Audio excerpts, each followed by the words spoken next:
Ketika ada panggilan untuk menyampaikan gagasan, rekam karya, rekam capaian, maka kami siap datang untuk menyampaikan pesan kepada semua, bahwa lingkungan hidup itu bukan sekadar tema untuk pengetahuan, tapi ini adalah tema untuk dilaksanakan. Demikian kata Anies Baswedan. Bukan melebih-lebihkan, bukan juga memandang Anies adalah sosok yang sempurna tanpa kekurangan. Tapi, kenyataannya Anies adalah sedikit putra bangsa Indonesia saat ini yang selalu punya pandangan brilian terkait persoalan yang terjadi. Berbicara lingkungan hidup, Anies boleh dibilang adalah salah satu politisi yang punya solusi konkret dan nyata dalam tema ini.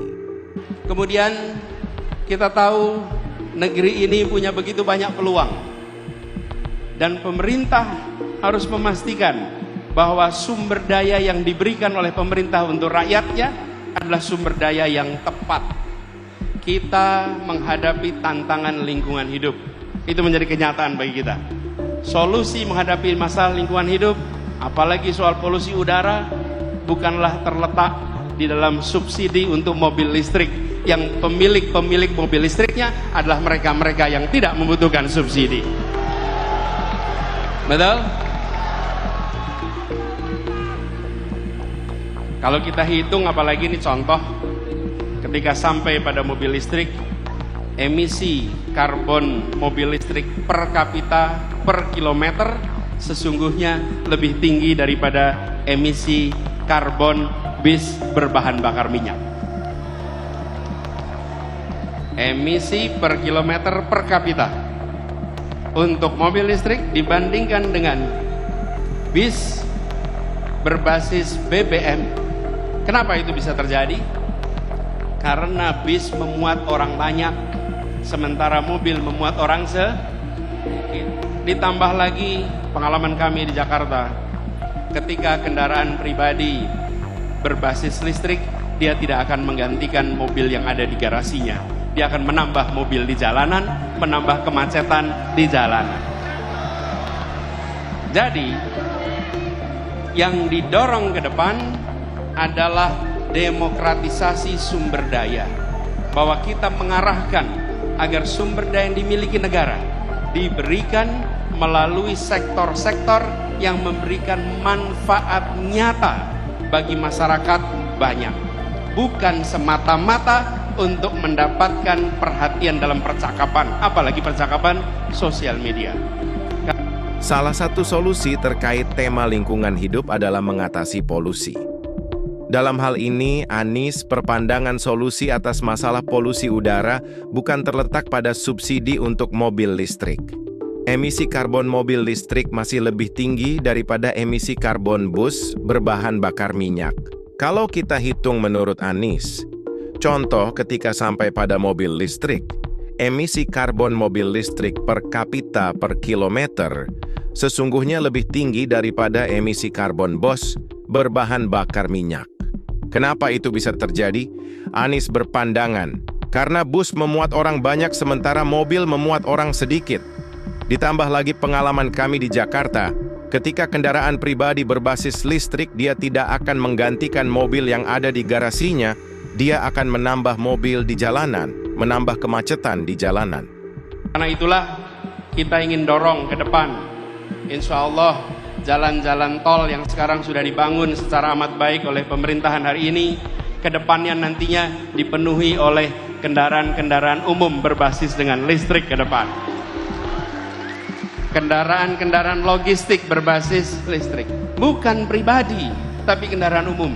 Dan kita tahu, begitu bicara kendaraan logistik, kendaraan umum, pengangkut massal, maka dia bukan hanya memindahkan badan, bukan hanya memindahkan barang, dia sebetulnya adalah alat untuk membangun perasaan kesetaraan, alat membangun perasaan persatuan. Jadi ke depan ini adalah contoh bagaimana kebijakan disusun berdasarkan gagasan, bukan sekedar kebijakan tanpa narasi, tanpa gagasan. Urutannya harus jelas, bukan hanya karya, tapi karya berbasis narasi, narasi berbasis gagasan. Titik poin yang Anies katakan sebenarnya adalah penggunaan kendaraan listrik akan lebih baik jika berfokus pada kendaraan umum berbasis listrik. Karena dengan demikian, masyarakat akan diedukasi dan disadarkan untuk menggunakan transportasi umum, dan itu dampak nyata. Secara otomatis akan mengurangi penggunaan mobil pribadi, sekaligus kemacetan di jalan otomatis akan terpecahkan dengan sendirinya. Itu bukan sekadar kata-kata atau narasi tanpa makna. Anies memiliki ucapan yang sangat sakti. Terbukti saat masih menjadi orang nomor 1 di Jakarta, ia hadir bertugas ide dan gagasan di forum di PBB, dan idenya langsung diterima. Di forum tersebut, Anies mengajukan sebuah proposal ke PBB bagaimana cara mengatasi dampak perubahan iklim, di mana diantaranya adalah dengan mengurangi emisi karbon. Anies meminta agar membantu kota-kota yang akan melakukan hal tersebut. Hebatnya lagi, Anies hanya diberi waktu bicara 2 menit dan usulannya langsung diterima. I'd now like to turn to another C40 Vice Chair of the Governor of Jakarta, Anies Baswedan. You also have 2 minutes, Governor. Thank you, Mr. Miller. Assalamualaikum warahmatullahi wabarakatuh. Good evening, good morning, everyone. The Honorable UN Secretary General, Mr. Antonio Guterres, fellow governors and mayors, ladies and gentlemen. It's the city government has a duty to provide livable living environment for its residents, and this include addressing climate change impact by making efforts to reduce cities' carbon emissions. Cities globally have done so by putting in place commitments and resources in establishing climate action plan and delivering actions in transportation strategies, building codes, promoting clean energy, and many, many more. So ladies and gentlemen, cities across the globe are taking bold actions. So is Jakarta. Jakarta commits to be a climate resilient city, and at the moment, Jakarta is moving from car-oriented development to transit-oriented development. And Jakarta is leading in sustainable transportation and mobility transportations, and we would like to continue even further. So in these occasions, ladies and gentlemen, allow me to propose the assistance that cities needs from the UN. The UN may have a big role for supporting cities across the globe.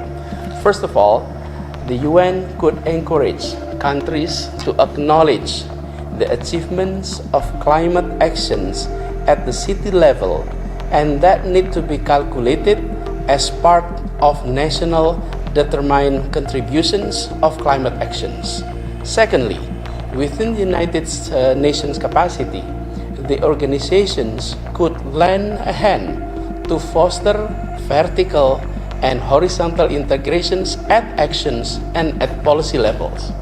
Lastly, toward the COP26, the United Nations could also support countries to develop comprehensive architecture and financing structure to translate the benefit that are obtained by national government in the global forum to be executed at the local level. Thank you very much. If I may interrupt, I just would like to say that we are fully on board with your suggestions. We'll do our best with our agencies and country teams to fully support your perspective, and in our global advocacy with governments to do exactly what you ask us to do in relation to your own governments. Thank you very much. Truly appreciate. Well, Governor Baswedan, you've already influenced the United Nations with 2 minutes. Imagine if you had 4 minutes. Thank you. Bagi yang mengikuti perjalanan Anies Baswedan, setidaknya saat menjabat Menteri Pendidikan hingga sekarang, narasi dan gagasan Anies Baswedan dalam memecahkan sejumlah persoalan yang terjadi di tubuh bangsa ini pasti akan menemukan sebuah bangunan pikiran yang begitu kokoh dari Anies Baswedan. Anies selalu membuat kejutan atas ide-idenya.